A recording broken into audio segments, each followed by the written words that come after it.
अन्नदाता, पग पग पर है संग तुम्हारे अन्नदाता। लहू किसानों का बन के पसीना सींचता है धरती का सीना। मेहनत का तेरी हक दिलवाने, नई तकनीक नई खोज बताने। पशुधन को गुणवान बनाना, पौध सुरक्षा को सिखलाना, खेती के सब गुर समझाने, भारत का सरताज बनाने। आठों पहर है संग तुम्हारे अन्नदाता, अन्नदाता। नमस्कार, मैं शिप्रा त्रिपाठी आप सभी दर्शकों का अन्नदाता कार्यक्रम में स्वागत करती हूं। हर रोज की तरह कार्यक्रम में हम लेकर आते हैं खेतीबाड़ी से जुड़ी हुई बहुत सी लाभकारी जानकारियां। तो चलिए सबसे पहले देखते हैं क्या है विशेष आज आपके लिए इस कार्यक्रम में। बोनसाई तकनीक पर जानकारी।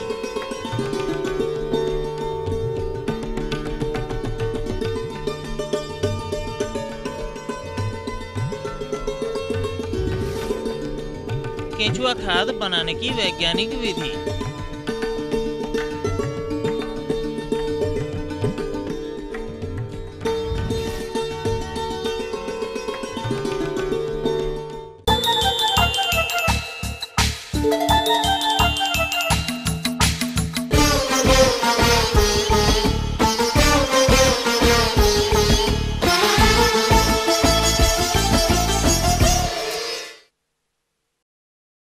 बोनसाई पौधों के आकार को छोटा करने वाली तकनीक जो मूल रूप से जापान में काफी प्रचलित है। सजावटी पौधों, बड़े वृक्षों को बेहद ही छोटा आकार देकर गमलों में उगाना। अभी शायद यह आपको कल्पना ही लग रही होगी, लेकिन ये कोई जादू नहीं है। आप भी ऐसा कर सकते हैं। यह आपके लिए रोजगार परक साधन हो सकता है।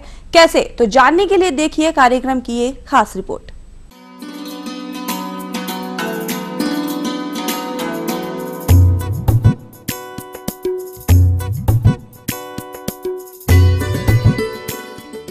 बोनसाई यानी बौने वृक्ष उगाने की कला। बोनसाई तकनीक में विशालकाय वृक्षों को बौन रूप में गमलों व प्यालियों आदि पात्रों में प्राकृतिक रूप से पनपाने की कला को बोनसाई कहते हैं। ये जापान की सर्वाधिक लोकप्रिय कला है जो अधिकांश परिवारों में पीढ़ी दर पीढ़ी से चली आ रही है। जापान से यह कला अन्य देशों में पहुंची और लोकप्रिय हुई। भारत में भी पिछले कुछ वर्षों से बोनसाई तैयार करने की कला खूब बढ़ी है। यही कारण है कि आज अपने देश में बोनसाई एक लघु व्यवसाय के रूप में उभर रहा है, क्योंकि अच्छी तैयार की गई बोनसाई को प्राकृतिक प्रेमी मुंह मांगी कीमत चुकाने को तैयार रहते हैं। यदि इसके उगाने की कुछ तकनीकी पहलुओं को जान लिया जाए तो इस व्यवसाय से अच्छी कमाई की जा सकती है। उचित वृक्ष के बीज बोकर या जो वृक्ष कलम से लगाए जा सकते हैं, उनकी कलम रोपकर नए वृक्ष पौध प्राप्त किए जा सकते हैं तथा कम आयु और छोटे आकार की पौध सीधे नर्सरी से प्राप्त किए जा सकते हैं। प्रत्येक तैयार पौध को छोटे आकार के ऐसे डिब्बों में प्रतिरोपित किया जाता है जिसके किनारों और तली में उचित आकार के छेद बने हों। इन डिब्बों में हल्का मृदा मिश्रण भरा जाता है। इन डिब्बों में नियमित रूप से उचित पोषक तत्व व पानी दिए जाते हैं। 2 वर्ष तक डिब्बों के छिद्रों से बाहर निकलने वाली हर जड़ को काट दिया जाता है ताकि वृक्ष की बढ़वार सीमित रहे। रोपण के दूसरे वर्ष के दौरान डिब्बों में लगे वृक्ष की टहनियों को नोचकर तथा तनी को साधकर वृक्ष को उचित आकार प्रदान किया जाता है। साधने का कार्य लोहे के तारों, छड़ों या लकड़ी के डंडों की सहायता से किया जाता है। तनों को मोड़कर, घुमाव देकर या सीधा बढ़ाकर बोनसाई वृक्ष को कोई अनूठा या फिर प्राकृतिक स्वरूप प्रदान किया जाता है। बोनसाई के लिए उपयुक्त कुछ पेड़ पौधे। सदाबहार पौधे जैसे चीड़, जूनिपर, बुरांस, अरुकेरिया, बॉटल ब्रश। पर्णपाती पौधे पीपल, बांस, मेपल, होली, क्रेस, सेब, मेडन हेयर। फल वृक्ष आम, अमरूद, इमली, नींबू, प्लम, अनार, संतरा, बेर, आंवला। झाड़ियां गार्डिनिया प्राइड ऑफ इंडिया, शीतकालीन चमेली, बरबेरी। लाइकलक। बोनसाई तैयार करने के लिए बड़े पत्ती वाले पौधे उपयुक्त नहीं होते। पात्रों का चयन। बोनसाई तैयार करने के लिए विभिन्न आकार एवं आकृतियों वाले पात्रों का उपयोग किया जाता है। इसके लिए 15 सेंटीमीटर ऊंचे गमलों, 7 सेंटीमीटर गहराई वाली तश्तरियों, प्यालियों एवं लकड़ी के बने रंगीन डिब्बों का प्रयोग किया जा सकता है। सभी प्रकार के पात्रों में जल निकलने के लिए तली में 1 या 2 छिद्र अवश्य होने चाहिए। धातु, सीमेंट या चाइना क्ले आदि से बने पात्रों का प्रयोग नहीं करना चाहिए, क्योंकि ये पात्र धूप में शीघ्र ही गर्म हो जाते हैं, जिसके कारण पौधों की जड़ों को नुकसान पहुंचता है। मिट्टी और खाद। बोनसाई वृक्षों को लगाने के लिए पोषक पदार्थों से भरपूर मिट्टी का प्रयोग नहीं करना चाहिए। इसके लिए सदैव कम उर्वरता वाली मिट्टी का प्रयोग करना चाहिए। इसके लिए खाद तैयार करते समय 1 भाग गोबर की सड़ी खाद, 1 भाग पत्ती की पुरानी खाद, 1 भाग मोटी आकार वाली बालू व शेष मिट्टी मिलानी चाहिए। इसमें प्रति पौधे की दर से 1 चम्मच हड्डी का चूर्ण और नीम की खल्ली भी मिलानी चाहिए। पौधे कैसे लगाएं? बोनसाई वृक्षों को लगाने के लिए पौधों को नर्सरी से खरीदा जा सकता है। ऐसे पौधों का चुनाव करना चाहिए जो बहुत कम मिट्टी में छोटे छोटे पात्रों में काफी लंबे अरसे से लगे हों। पौधों को रोपने का सबसे उपयुक्त समय बरसात या फरवरी-मार्च का होता है। पौधों को भूमि से अलग करते समय व गमलों में स्थानांतरित करते समय यदि अनावश्यक मिट्टी और जड़ें लगी हों तो अलग कर देना चाहिए। ध्यान रखें कि पौधों की प्रमुख मूसला जड़ को नहीं काटना चाहिए। शुरू में इन पौधों वाले पात्रों को 3-4 दिन तक छायादार स्थान पर रखें। बाद में ऐसे स्थान पर रखें जहां सुबह की धूप 3-4 घंटे तक आती हो। बोनसाई के पात्रों को मिट्टी पर न रखकर पक्के फर्श पर रखना चाहिए। सिंचाई। बोनसाई पौधों को हल्की सिंचाई की आवश्यकता होती है। सिंचाई नियमित रूप से करनी चाहिए। गर्मी अधिक होने पर सुबह शाम पानी दें व पत्तों पर छिड़काव करें। देखरेख।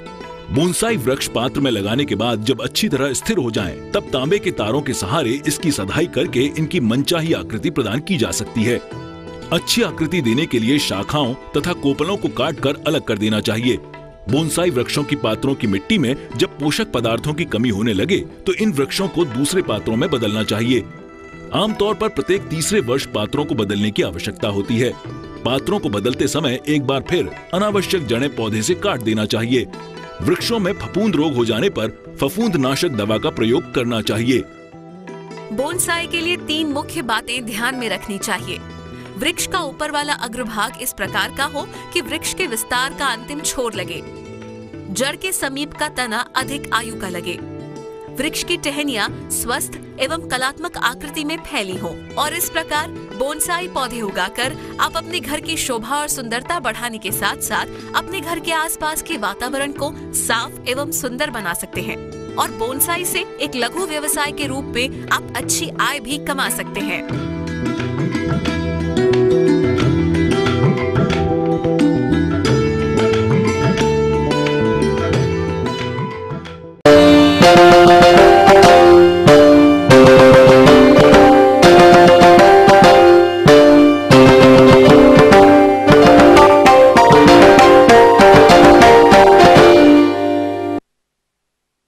किसान भाइयों, प्रति इकाई क्षेत्र से अधिक उत्पादन प्राप्त करने हेतु आप बिना सोचे समझे आवश्यकता से अधिक उर्वरकों का प्रयोग करते रहे हैं, जिससे एक ओर जहां कृषि लागत में बढ़ोतरी हो रही है तो वहीं दूसरी ओर भूमि की उर्वरा शक्ति का ह्रास भी हो रहा है। अतः ऐसी परिस्थिति में प्रदेश के कुछ किसान रासायनिक खादों की जगह जैविक खादों के प्रयोग पर अधिक बल दे रहे हैं। इन्हीं खादों में से बात करते हैं केचुआ खाद यानी कि वर्मी कंपोस्ट की। तो आइए जानते हैं कि किस प्रकार से बनाते हैं ये वर्मी कंपोस्ट, एक विषय विशेषज्ञ डॉक्टर गिरीश माथुर से। किसान भाइयों, जमीन की उर्वरा शक्ति को बढ़ाने के अंदर जो भी तरीके वैज्ञानिकों ने सिखलाए हैं, उन सब के अंदर केंचुए की खाद बनाना, अळसे की खाद बनाना सबसे ज़्यादा महत्वपूर्ण है।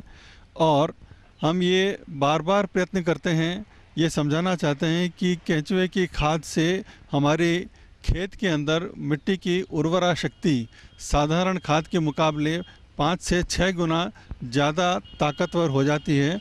इसलिए इसको अवश्य ही अपनाना चाहिए। और इसकी मुख्य वैरायटी आइसिनिया फिटिडा लाल केंचुए हैं। ये बहुत तेज़ी से काम करते हैं और एक बार अगर हम इस केंचुए की यूनिट लगा दें तो 2 से ढाई महीने के अंदर ही ये पूर्णतया अपने गोबर कचरे को उत्तम क्वालिटी की खाद में बदल देते हैं। साधारणतया ये जो एक यूनिट लगाई है अळसे की खाद की, केंचुए खाद की, ये 1 मीटर चौड़ी, करीब 6 मीटर लंबी है। और इसके अंदर सबसे पहले सबसे नीचे मोटा कचरा बिछाते हैं और फिर तदुपरांत एक पत्तियों की सतह बना देते हैं, पेड़ पौधे पत्ती और कचरे की, और उस उपरांत हम गोबर डालते हैं। फिर इसके ऊपर केंचुए डालते हैं। करीब इस प्रकार की यूनिट के अंदर 3 किलो केंचुए डालते हैं और प्रत्येक केंचुआ करीब 0.5 ग्राम से 1 ग्राम तक का होता है। केंचुए डालने के पश्चात पुनः इसी क्रम के अंदर गोबर, कचरा और मोटा कचरा इसके ऊपर बिछाते हैं। इस प्रकार से इसको निरंतर अगर हम नमी बनाए रखें तो ये 2.5 महीने के अंदर अच्छी क्वालिटी की खाद बना देते हैं। लेकिन इस समय जैसा कि मौसम सर्दी के मौसम के अंदर हमें ध्यान रखना चाहिए कि ये हमारी केंचुए की यूनिट ख़राब ना हो, सर्दी से केंचुए मरे नहीं और हमें खाद उत्पादन के अंदर कोई व्यवधान नहीं आए। इसके लिए सबसे पहले ये ध्यान रखना चाहिए कि सर्दी के मौसम के अंदर अनावश्यक रूप से हम पानी बहता हुआ नहीं डालें, लेकिन इतना अवश्य रखें कि उसमें नमी रहे और केंचुए उस नमी की वजह से जिंदा रहें और गतिशील रहें। नंबर 2 बात यह है कि केंचुए इस समय, ऊपर सर्दी है इसके लिए नीचे चले जाते हैं, लेकिन नीचे इस समय तक जो भी खाद्य पदार्थ होता है वो समाप्त कर चुके होते हैं। अतः सर्दी शुरू होने के पश्चात ये ध्यान रखें कि अगर यूनिट को 1.5 से 2 महीने हो गए हैं तो हमें नीचे उसको गोबर और कचरा मिला करके पूर्ण यूनिट को इस प्रकार से मिक्स कर दें कि नीचे तक हमें नया खाद और कचरा पहुंच जाए, जिससे कि ये आने वाले करीब 20 दिन तक 25 दिन तक खाने के लिए इनको गोबर और कचरा प्राप्त होता रहे और ये गतिशीलता बनाए रखें। साथ के साथ ही ये ध्यान रखें कि इसको ऊपर से बोरी से, टाट से इस प्रकार से ढक दें कि रात्रिकालीन ठंड या फ्रॉस्ट इसको नुकसान नहीं पहुंचा सके और केंचुए उसके अंदर मरे नहीं, इसकी गतिशीलता के अंदर भी इसमें ज़्यादा प्रभाव नहीं रहे। अगर इसको ढकेंगे तो इसके अंदर का तापक्रम इतना कम नहीं होगा कि जिससे केंचुए मर जाएं। यह ध्यान रहे कि साधारणतया केंचुए बिल्कुल सर्दी के अंदर 10 डिग्री से कम होंगे तो मरने लगेंगे या क्रियाशीलता ख़त्म हो जाएगी, और 40 से ऊपर जाएंगे तो क्रियाशीलता कम होगी। इसलिए इस प्रकार की अपने प्रयत्न से इसके अंदर इसका तापक्रम करीब करीब 20 से लेकर के 30 डिग्री तक अगर रह जाएगा तो इस मौसम के अंदर भी ये बहुत अच्छा केंचुए की खाद बना सकेंगे। ये दो कुछ साधारणतया बातें हैं जिसको कि हम ध्यान रखें तो हम सर्दी के मौसम के अंदर भी केंचुए की खाद निरंतर बना सकते हैं। अब आइए मिलते हैं एक और विषय विशेषज्ञ सुनील कुमार से, जो वर्मी कंपोस्ट की फसलों में कब व कैसे प्रयोग करें इस बारे में जानकारी दे रहे हैं। किसानों में ये एक भ्रांति बहुत पहले आई हुई है, अभी भी बहुत ज्यादा है कि वर्मी कंपोस्ट का उत्पादन घटता है। मैं इस बात से इनकार भी नहीं करता हूँ, लेकिन घटता कब है और उस उत्पादन को बरकरार रखने के लिए हमें क्या करना पड़ेगा, इसकी एक लंबी प्रक्रिया है। इसलिए किसानों को ये बात समझाना बहुत जरूरी है, या किसानों को समझना ही बहुत जरूरी है कि आप जहां आप आदी हो यूरिया डीएपी डालने की, अचानक यूरिया डीएपी बंद करके आप वर्मी कंपोस्ट खेत में डालोगे तो नहीं संभव है, उत्पादन नहीं मिलेगी, आपको उत्पादन में कमी आएगी।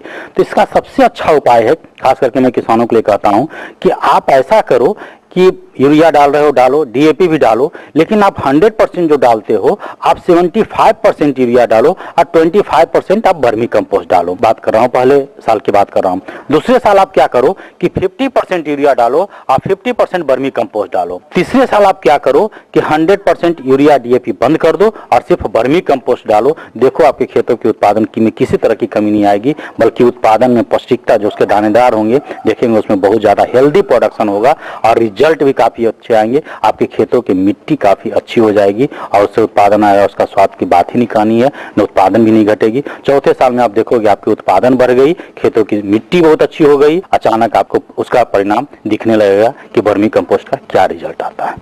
ये थी कुछ उपयोगी जानकारियां। अब लेते हैं एक छोटा सा ब्रेक, जल्द लौटेंगे और कार्यक्रम में आगे हैं महत्वपूर्ण जानकारियां। बने रहिए हमारे साथ। मुर्गियों में लगने वाले काकसिडियोसिस रोग से बचाव व निदान।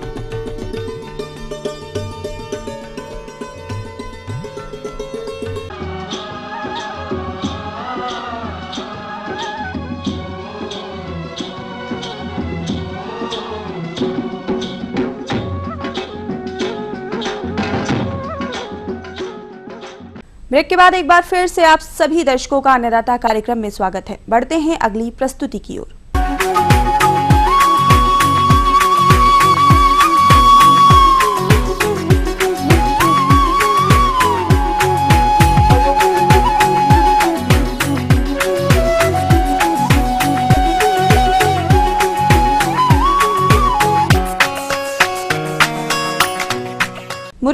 के मुख्यतः 3 स्वरूप हैं: लेयर मुर्गी पालन, ब्रायलर मुर्गी पालन और घर के पिछवाड़े बैकयार्ड मुर्गी पालन। परंतु इन तीनों में ही रोग एक समान आते हैं, जिन पर हम आपको समय समय पर बताते रहते हैं। तो चलिए आज हम मुर्गियों के एक भयंकर रोग कॉक्सीडियोसिस की पहचान एवं उपचार के बारे में जानते हैं एक विषय विशेषज्ञ डॉक्टर निधि अरोड़ा से। खासतौर से जो एक रोग है जो कुक्कुटों में बहुत ज़्यादा होता है वो है कॉक्सीडियोसिस का रोग। ये जो रोग है ये परजीवी रोग है जो कि कुक्कुटों के खासतौर से जो चूजे हैं 4 सप्ताह की आयु के भीतर में ज़्यादा होता है। वैसे वयस्कों में भी हो जाता है। इसमें क्या होता है, जो कुक्कुट है उनकी जो बीट होती है उसमें रक्त आने लगता है, साथ साथ वो कमज़ोर हो जाते हैं, भार में भी कुक्कुट की कमी आ जाती है, साथ साथ आहार कम खाते हैं तो जो रोग से लड़ने की जो क्षमता है वो भी कम हो जाती है। तो ये जो रोग है मुख्यतः 2 रूपों में पाया जाता है।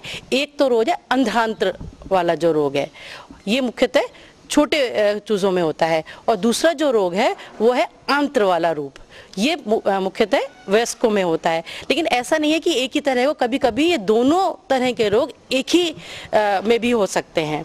तो जो अंधांत्र वाला जो रोग है इसमें जो परजीवी होता है जो कि बहुत ही संक्रामक होता है और बहुत ही जिसमें कुक्कुटों की मृत्यु भी हो जाती है, तो इसमें जो अंधांत्र वाला जो रोग है ये जो अंधांत में जो कोष्ठ होते हैं, दीवार जो उसके आसपास होती है उसमें रहता है ये।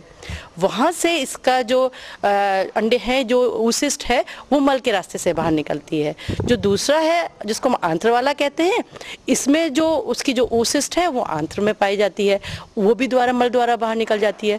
तो जो ऊसिस्ट है चाहे वो आंत्र वाले रोग की हो चाहे अंधांत्र वाले रोग की हो, जो दोनों ऊसिस्ट है ये बीट के रास्ते से बाहर आती है, मल के रास्ते से बाहर आती है। तो जो अंधांत्र रूप है ये जैसे मैंने बताया मुख्यतः चूजों में होता है।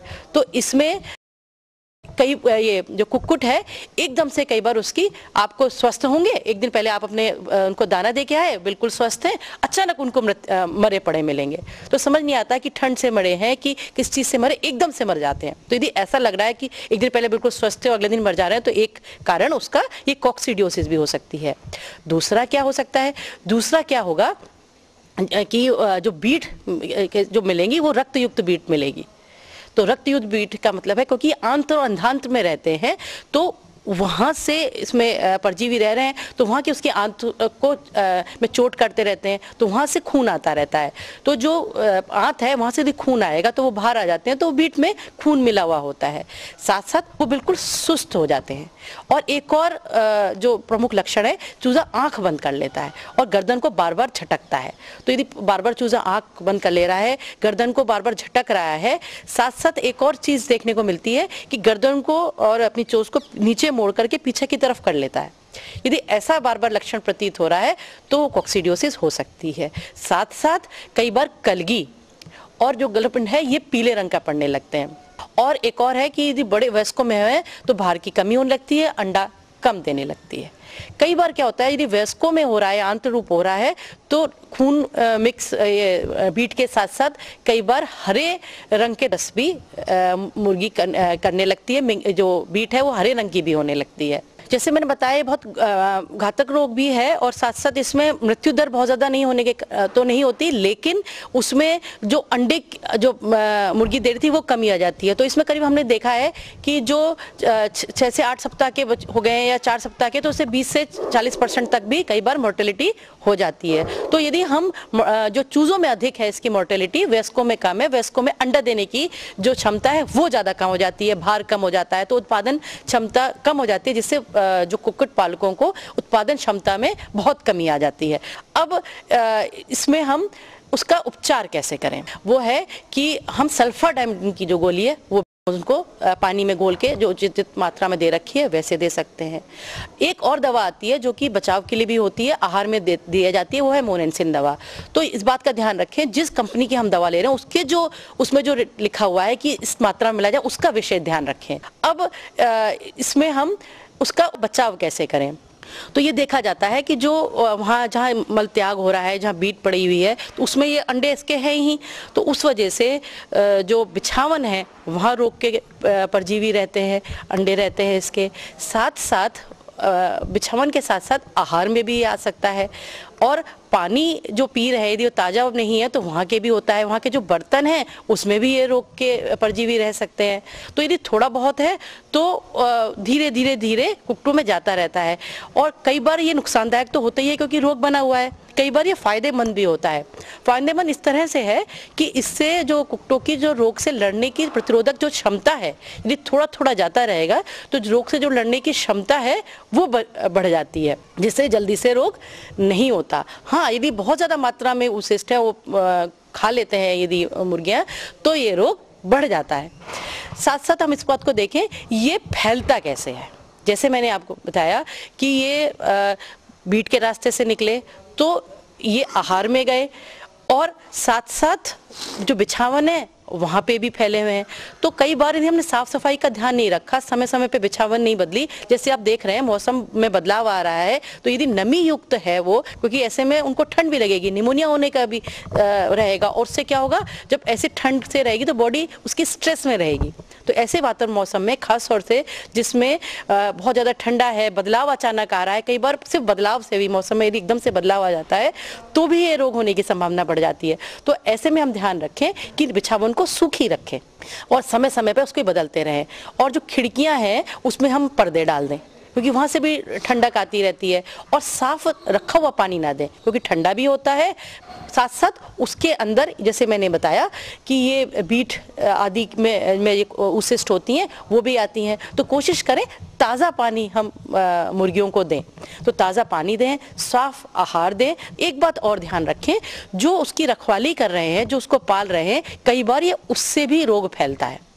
तो ऐसे में जो यदि जहाँ पे रोग ग्रसित पहले मुर्गियाँ रखी गई थी उसकी साफ सफाई को कर लें, और यदि फैल चुका है तो दोबारा हमें उसको एज में उसको रखना है, तो हम निमोनिया गैस जो होती है तो उसका जो है एक भाग निमोनिया और 10 लीटर पानी में इसको घोल करके उधर उसका छिड़काव करें, तब ये उसमें वहाँ नहीं होता है। मुर्गी घर से दूसरी मुर्गी घर जाने से पहले चूने का ध्यान रखें, वहाँ से अपने जूतों को इसको साफ सफाई करके तब अंदर घुसे।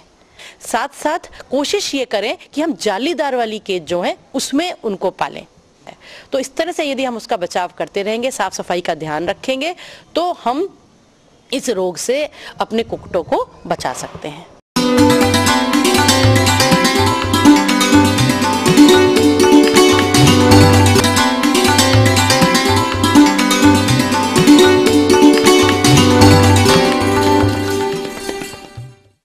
अन्नदाता हेल्पलाइन निशुल्क फोन संपर्क सेवा के माध्यम से आपके द्वारा पूछे गए प्रश्नों में से एक या दो महत्वपूर्ण प्रश्नों को हम अपने कार्यक्रम में शामिल करते हैं। इसी के तहत आज का चयनित प्रश्न और उसका जवाब इस प्रकार है। जिला मधुबनी के कृषक संदीप कुमार, आप अन्नदाता निशुल्क फोन सेवा के माध्यम से तंबाकू फसल में समसामयिक कार्यों के बारे में जानकारी चाहते हैं, तो इसके लिए देखिए अन्नदाता का यह अंश। तंबाकू उत्पादन और उसका जो वजन आता है वो अभी 100 दिन के बाद जो कुछ प्रबंधन ऐसे करने होते हैं जिस पर अगर ध्यान दिया जाए तो अच्छे से अच्छे हम लोग उसका उत्पादन ले सकते हैं तंबाकू का। उसके लिए अभी वर्तमान में उनको 2-3 समस्याओं से काफ़ी जूझ रहे होंगे फसल। जैसे एक तो कम तापमान के चलते शीतलहर भी चल रहा है और तापमान भी कम है, जिसके चलते उसमें कुछ बीमारियां लगती हैं, पत्तों में चित्ती आ जाते हैं, झड़कने लगते हैं, कुछ छोटे छोटे दाने बहुत पूरे पत्ते पे फैल जाते हैं और उनका वजन कम होता है, पत्ते का छेद कर देते हैं, और नतीजा होता है कि जब हम लोग फाइनल प्रोडक्ट तंबाकू के पत्ते का बनता है तो उसका वजन काफ़ी कम हो जाता है और क्वालिटी भी थोड़ा डिटोरिएट करता है। तो ये एक तरह का फफूंदी रोग है जो तापमान कम होने और शीतलहर के दौरान ही आता है। उस स्थिति से बचने के लिए आप हल्की सिंचाई अवश्य करें, और एक दवा बेनोमिल करके आती है, वह बेनोमिल 2 ग्राम प्रति लीटर का घोल बना करके अवश्य 2 से 3 छिड़काव 1-1 सप्ताह पर कर दें, तो इस बीमारी से आप बिल्कुल ही बच सकते हैं और जो फैल रहा है जिनमें वो काफ़ी रुक जाएगा। और इसमें एक और ध्यान देने की बात है कि जो किसान के खेत में है और जो बगल के खेत में नहीं है, तुम जिनको नहीं है वो भी छिड़काव कर लें, क्योंकि यहाँ से इन्फेक्शन वहाँ तक भी जा सकता है। तो ये पत्ते से को रोग मुक्त रखने के लिए बहुत अच्छी दवा है बेनोमिल, इसका उपयोग आप अवश्य करें। दूसरा चीज़ है अभी आप देखेंगे पत्ते उठा उठा करके, तो जिन खेतों में ठोकरा जिसको कहते हैं उसको भी आने की संभावना काफ़ी रहती है। कई ठोकरे जड़ के नीचे से, मिट्टी के नीचे से जड़ों में निकल करके बाहर आते हैं और मिट्टी पर 1 इंच 2 इंच ऊपर तक आते हैं, और जितना ज़्यादा बढ़ेंगे उतना ही आपके तंबाकू के पत्तों का वजन कमज़ोर पड़ेगा। तो सावधानी बरतिए और हर पत्ते को उलट के देखिए। कहीं भी ठोकरा अगर नजर आता है तो उसको कृपया फ्लावरिंग के पहले उखाड़ दें। जैसी नजर आए उखाड़ दें, उखाड़ करके उसको खेत के बाहर गड्ढे में गाड़ दें।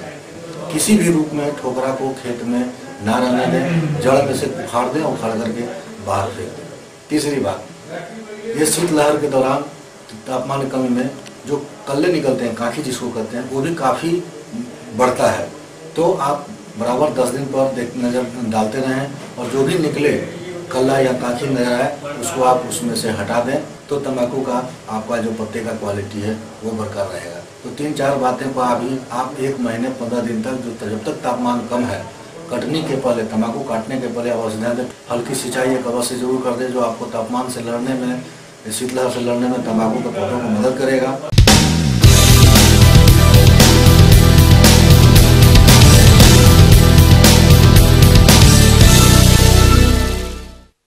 राज्य के विभिन्न मंडियों में कृषि उत्पादों के चढ़ते उतरते बाजार भाव की संक्षिप्त जानकारी इस प्रकार से है।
हमें उम्मीद करते हैं कि आज का कार्यक्रम आप सभी दर्शकों के लिए उपयोगी रहा होगा। किसान भाइयों, अन्नदाता आपकी सेवा के लिए संकल्परत है। कृषि संबंधित समस्या एवं सुझाव के लिए आप हमें इस पते पर संपर्क कर सकते हैं।